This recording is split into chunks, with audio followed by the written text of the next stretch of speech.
Hey everyone, it's Sam. I sincerely apologize for not recording in October. Have a lot of things going on. A little more time with being in phase 2, but a lot less time with having my family and other commitments.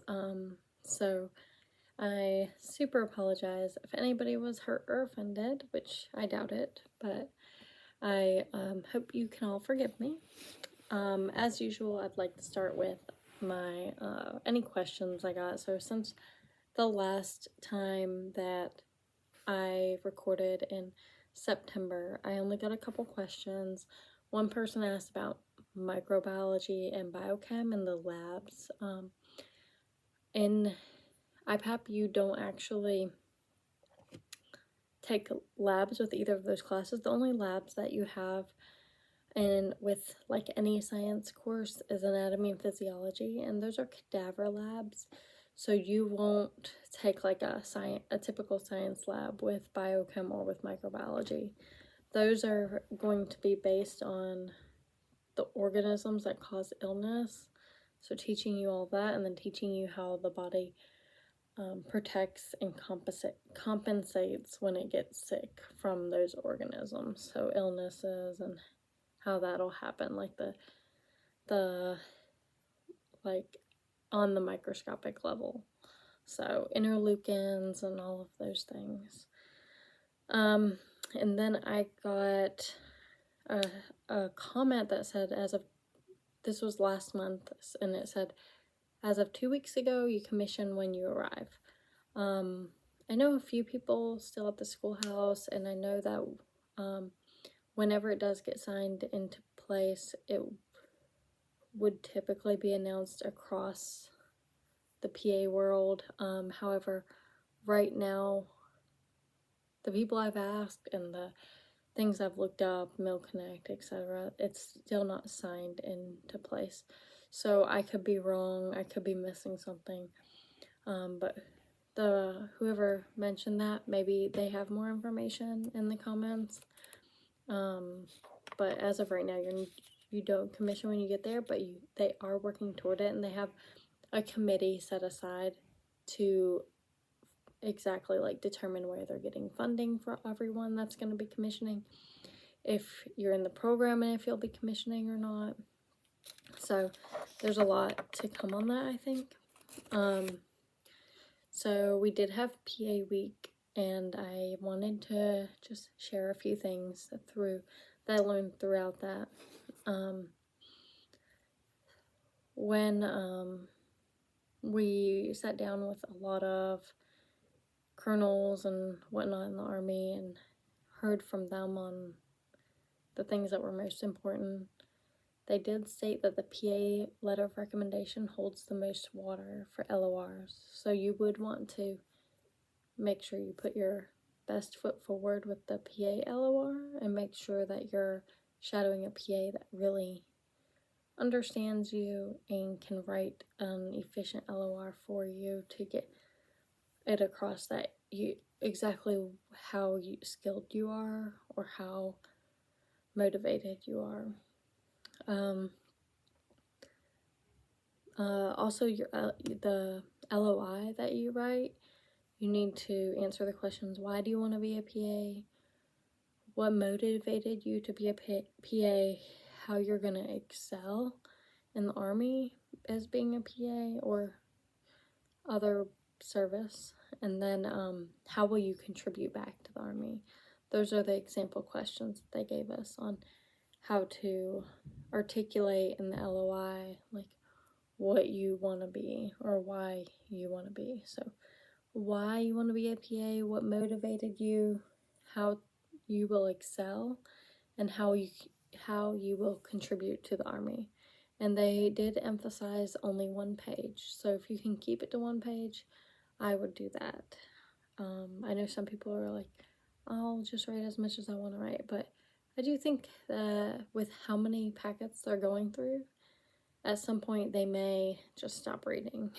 So if there's like a really awesome line you got at the end and they're just skimming, they might, if you got a 2-page LOI and they're just trying to get through packets, I wouldn't guarantee that it'll get ready effectively. So I would try to stick with it if you can, but I do know people have gotten selected writing like 1 1/4 pages and stuff like that.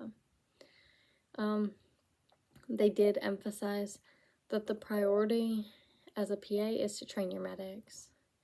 If you're downrange and you get hurt as a PA, who's going to be the next one to step up and take care of the commander, take care of you, take care of everybody in your unit? Your medics need to know how to put chest tubes in. Your medics need to know the life-saving measures that they will be responsible for if you are down and out. So that's something that I'm hopefully going to take seriously when I'm in the position. I know I will have a learning gap because I don't know what medics have been taught in the medic schoolhouse, but that's something I'm going to figure out and hopefully train my medics to be awesome. They also stated a big thing from a lot of people to make it more competitive is to boost your science GPA. So if you have a low science GPA, I would recommend maybe taking 1 or 2 courses to boost it if you can. Excuse me. And then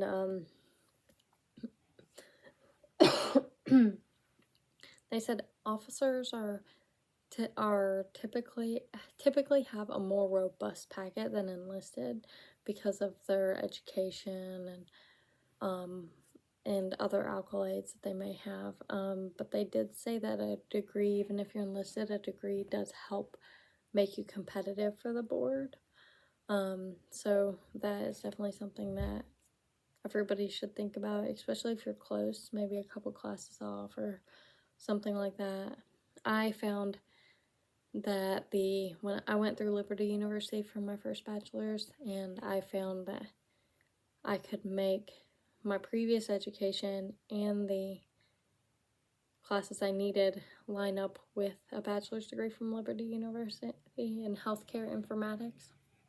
And then I just used my electives to take a couple of the classes that I needed for my packet. I did also take a couple classes that I didn't need for my packet just to complete that degree. So I think that may have helped me more than I originally thought it would. But definitely they said officers tend to be more robust, but there's no reason that your packet can't be any officer's packet if you're enlisted. They're also coming out with a critical care LSAT program, and it's going to definitely focus, as it says, on critical care.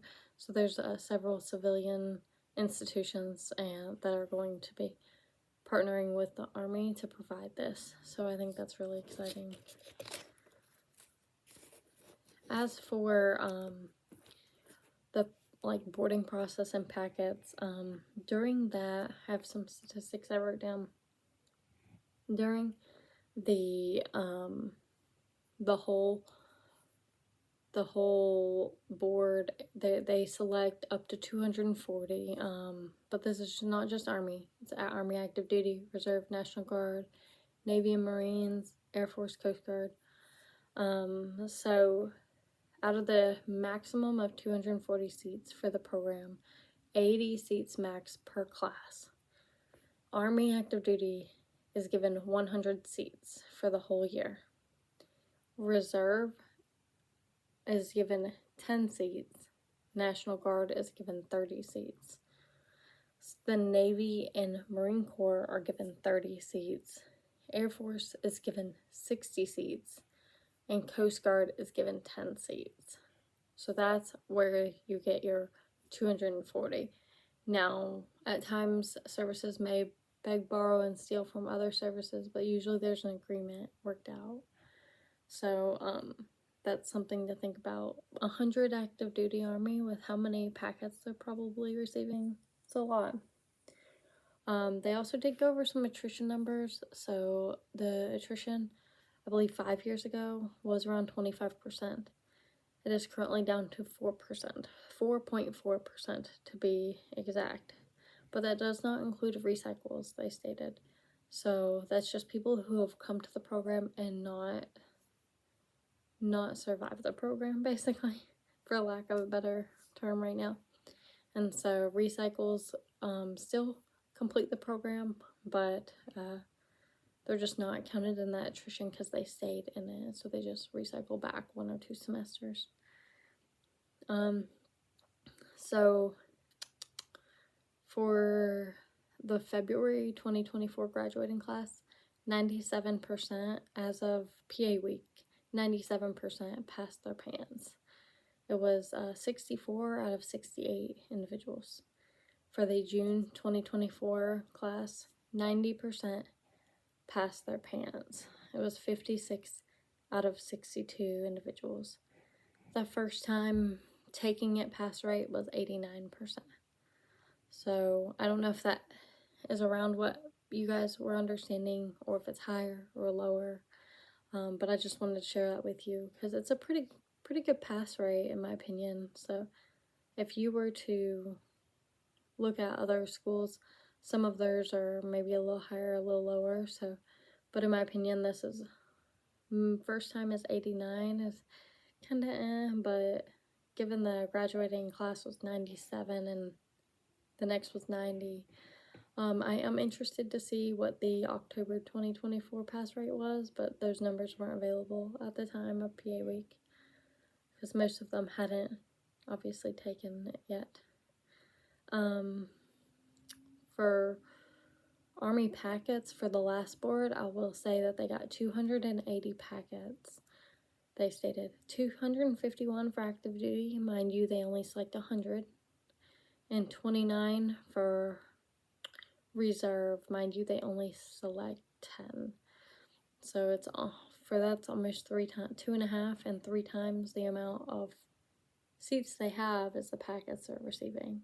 So you definitely need to be in the, I would say in the upper 40 or even 30% to guarantee a seat in the class. But there are always the times people get called up off the alternate list. So that's, you can always keep your fingers crossed for that. Some people can't make it, life changes, injuries happen. There's all sorts of things where they just decide it's not for them, or so there's things that happen that can still help you try to get to the program. I have a note here. It's confusing, so I'm not going to go over it. I don't even know what it means. But that just gives you a little more, that information all came from Colonel Sylvester. So, if you see him at the schoolhouse, and you have questions, he may be able to, answer more for you. But as for me and my phase 2, I've completed my ophthalmology rotation. I believe I spoke to you guys shortly after that. Passed that test and that rotation. I did my psychiatry rotation. Most of it was inpatient at Womack, and that was a good rotation. I completed it and passed the exam. I did a week in radiology. That was interesting. It's an elective rotation that we're assigned. And then I did a week in allergy. Allergy is kind of part of ENT, but it's kind of an elective. But that was good. I did great in that. It was very interesting. However, only part of it will be directly applicable to what I'm able to do as a primary care provider. But it's all good to know information. And right now I'm 1 week into my 3-week ENT rotation. So I'll be taking my ENT exam the Monday before Thanksgiving. And then my next rotation is OB.